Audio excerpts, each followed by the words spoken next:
네. 자, 오늘부터 이 국가가 지원하는 사회 서비스 이용권, 그러니까 바우처 카드를 하나로 통합해서 사용할 수 있다고 합니다. 그동안에는 이 국민 행복 카드와 아이 행복 카드로 나눠서 운영을 따로 해왔는데요.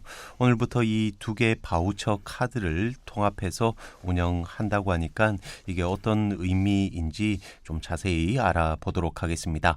나은내일 연구원 이승진 이사 자리하고 있습니다. 안녕하세요. 네, 안녕하세요. 네.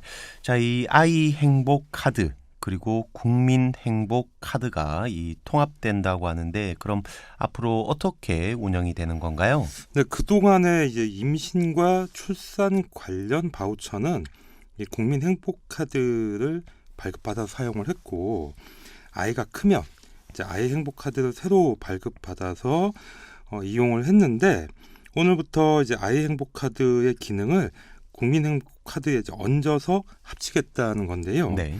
이제 국민 행복 카드만 있으면 이 보육료와 아이들 학비 바우처뿐만 아니라 국가에서 지원하는 다양한 바우처를 이용할 수 있게 된 거죠. 과거에는 이 바우처마다 뭐 고운맘 카드나 뭐 맘 편한 카드, 희망이 든 카드 같이 여러 카드를 뭐 때에 따라서 발급받아 사용했는데, 이제 국민행복 카드 하나로 모든 걸 해결할 수 있게 된 겁니다. 네. 자, 그럼 이제 국민 행복 카드 하나만 있으면 이 바우처를 사용할 때마다 여러 개의 카드를 발급받았던 그런 시간이나 또 노력, 비용도 줄일 수 있을 것 같습니다.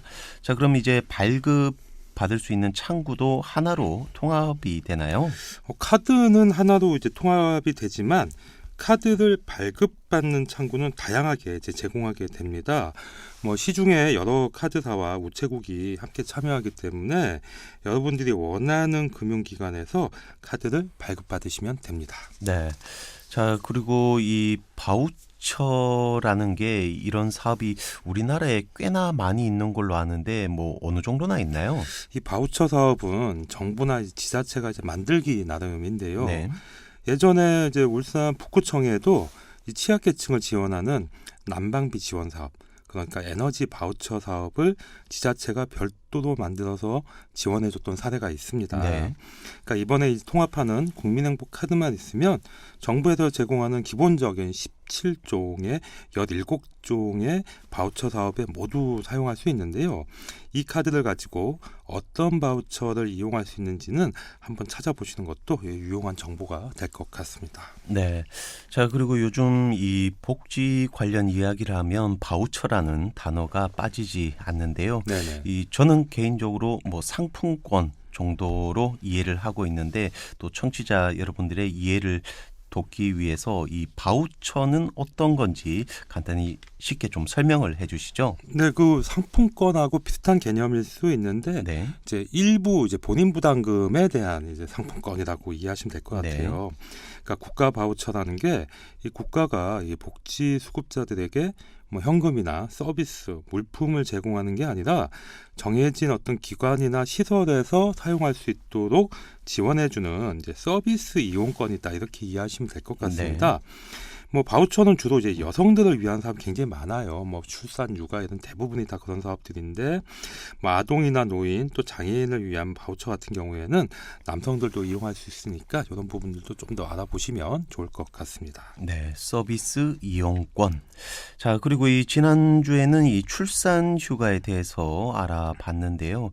이 아무래도 임신이나 출산, 뭐 양육과 관련된 바우처에도 관심이 많으실 것 같습니다. 이건 어떻게 되나요? 네, 일단 이 바우처가 아니더라도 모든 임산부들은 이 건강보험에서 임신과 출산 진료비를 지원받을 수가 있습니다. 네. 이 소득과 재산에 상관없이요. 이 태아가 한 명이면 60만 원, 또 쌍둥이 이상이면 100만 원, 또 청소년이 산모일 경우에는 120만 원까지 지원받을 수 있는데, 임산부가 병원에서 진료를 받을 때 그때 이 본인 부담금을 국민행복카드 바우처로 이제 결제할 수도 있는 거죠. 네.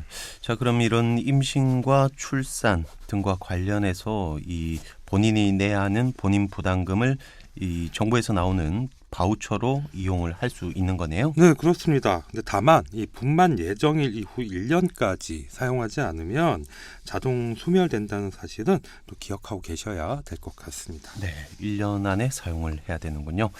자, 그리고 임신과 관련해서는 또 뭐 다른 또 바우처들이 있나요? 네, 우선 이 산모와 신생아 건강관리 지원 같은 경우에 이 중위소득 120% 이하일 때 이 태아 수에 따라서 45만 원에서 162만 원까지 받을 수가 있는데요. 네.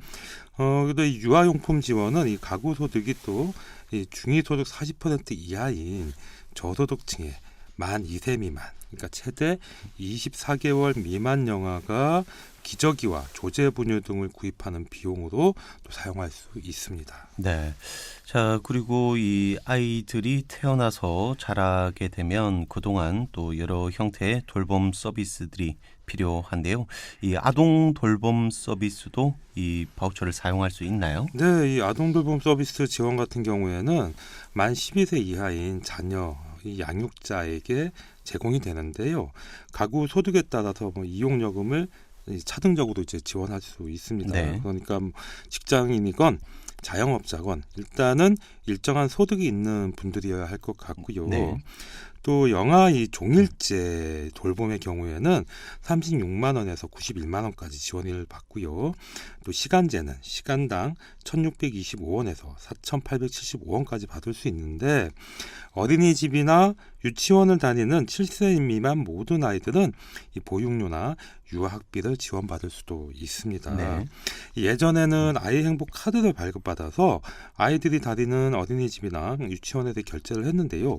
이제는 국민행복 카드로 다 통합해서 결제할 수 있게 된 거고 7세 미만 아동 같은 경우에 어린이집이나 유치원에 보내지 않고 부모나 또 보호자가 직접 돌보면 뭐 복지도나 읍면동 행정복지센터에 이 가정양육수당이라는 게 또 있거든요. 네. 이게 어린이집에 보내지 않을 때 가정양육 수당을 신청해서 받을 수도 있으니까 좀 잘 챙겨 보시고요. 이 가정양육 수당은 아동의 연령과 또 장애가 있는지 없는지 여부, 또 거주 지역에 따라 차이가 있긴 한데 통상 한 10만 원에서 20만 원까지 받을 수 있습니다. 네.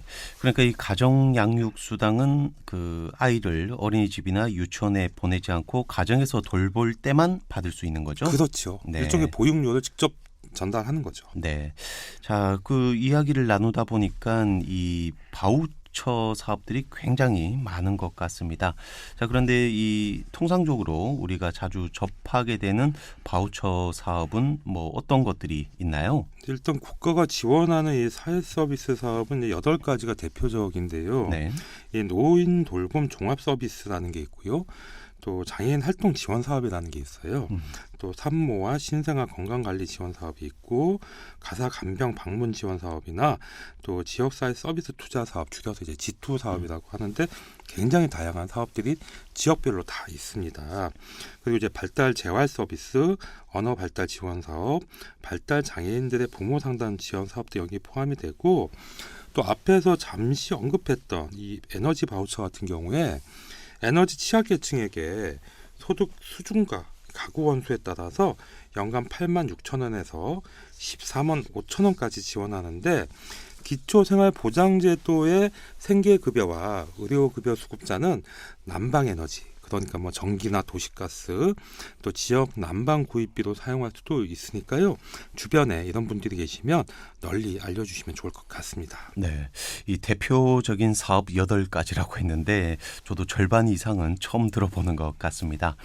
자, 그리고 뭐 요즘은 조금 나아진 것 같지만 이 한때 그 어린 친구들이 생리대를 구할 수가 없어서 뭐 신발 깔창을 뭐 대신한다는 그런 뉴스로 인해서 또 온 국민들이 또 마음을 아파했던 그런 일이 있었는데요. 그렇죠. 네. 네. 자, 그럼 이런 부분에 대해서도 이 바우처 사업으로 지원이 가능한가요? 네, 사실 이런 게 오히려 사회적 이제 무관심에 의해서 벌어졌던 문제들이었는데요. 네. 이제 여성 이제 청소년들은 생리대 바우처 사업 지원 사업을 받을 수가 있습니다. 네. 뭐 자격이나 연령 기준에 따라서 뭐 생리대, 그러니까 뭐 정책 용어로는 보건 위생용품 물품이다 이렇게 표현을 하는데, 이 생리대 구매 비용으로 연간 13만 2천 원까지 받을 수가 있고요. 이 가난하다는 이유로 이 생리대를 구입할 돈이 없어서 이 휴지나 신발 깔창을 활용한다는 소식을 듣고 저도 굉장히 충격을 받았었거든요. 그래서 이 사업은 결국 국민들의 여론이 만든 사업이다 이렇게 보시면 될 것 같고, 이외에 뭐 장애인과 노인 또 다문화 가족을 위한 사업이나 건강과 교육 등 이 다양한 이 사회 서비스 영역에 바우처를 또 만들 수가 있거든요. 그렇게 만들고 나면 국민행복카드 하나로 이제 활용하게 할 이제 예정이라고 합니다. 네. 자, 그리고 모든 복지 정책이 뭐 그러하듯이 이 바우처 사업 이것도 직접 신청을 해야 되나요? 네, 그렇습니다. 이것도 이제 신청주의가 적용이 되는데요. 모든 바우처는 이 당사자나 가족이 신청해야 받을 수 있고요. 뭐 예컨대 이제 산모와 신생아 건강관리 지원 사업은 뭐 전문 교육을 받은 산모와 신생아 건강관리사라는 분들이 출산 과정을 방문해서 이 건강관리 등을 지원하고 경제적 부담을 완화하는 제도인데, 사실 이것도 모르거나 아니면 신청을 하지 않으면 지원받을 수 있는데도 챙기지 못할 때가 있고요. 네. 뭐 조금 말이 나온 김에 조금 더 알아보면 이 지원 대상은 이 국내에 주민등록 또는 외국인 등록을 둔 출산 가정의 산모나 배우자가 기초생활보장 수급자 또는 뭐 차상위 계층일 경우에 신청이 가능합니다. 또 기준은 이 산모와 배우자의 건강보험료 본인 부담금 합산액이 뭐 기준 중위소득 120% 이하인 경우라고 하는데, 이거는 인터넷 찾아보시면 될 것 같고, 네. 뭐 이런 내용들도 이제 뭐 인터넷 검색하면 상세하게 나오니까 미리미리 좀 알아보고 준비해 두시는 게 좋을 것 같습니다. 네. 자, 이렇게 지금까지 이 통합되는 이 국민 행복 카드와 또 국가 바우처 사업들에 대해서 알아봤는데요. 자, 그럼 마지막으로 이 국민 행복 카드 뭐 어떻게 어디로 신청을 하면 되는지 말씀해 주시죠. 네, 뭐 국민행복카드하고 아이행복카드가 통합된다 하더라도 뭐 아예 행복카드를 아예 못 쓰게 하는 건 아니에요. 그러니까 네. 기존에 갖고 있는 분들은 그대로 쓰셔도 되고요. 네. 그럴 때 이제 별도 뭐 조치 없이 뭐 보육료라든가 음. 뭐 유아 학비 바우처 같은 경우 그대로 이제 계속 사용할 수 있는데, 다만 이 다른 바우처 사업, 그러니까 뭐 임신이나 출산, 뭐 이런 진료비 바우처처럼 이게 15종의 바우처 사업을 신청할 때는 결국 국민행복카드를 또 새로 발급받아야 합니다. 이 국민행복카드는 시중 대부분의 카드사에서 발급이 가능하고요. 뭐 카드사 홈페이지나 영업점에서 바로 신청할 수 있으니까 네. 방문하시면 될 것 같고, 뭐 좀 더 이제 궁금하신 분들은 이 읍면동 행정복지센터에서 바우처를 신청할 때 국민행복카드 발급 상담 전화를 요청하면 원하는 카드사와 전화 연결로도 받을 수가 있으니까 참고하시면 좋을 것 같고, 마지막으로 이 국민행복카드는요 연회비가 없습니다. 그리고 신용카드나 체크카드의 혜택을 그대로 다 이어받아서 바우처로 사용할 수 있으니까 여러모로 이제 편리하겠죠. 네. 자, 이 사회복지 정책을 알면 알수록 우리가 잘 모르는 좋은 사업들이 많은 것 같습니다. 좀 불편하시겠지만 이 행복센터 등 발품을 좀 많이 파셔야 되겠네요. 자, 오늘은 이렇게 앞으로 통합돼서 운영이 되는 국민행복카드와 바우처 제도에 대해서 알아봤습니다. 오늘은 여기까지입니다. 지금까지 나은내일연구원 이승진 이사였습니다. 말씀 감사합니다. 네, 고맙습니다.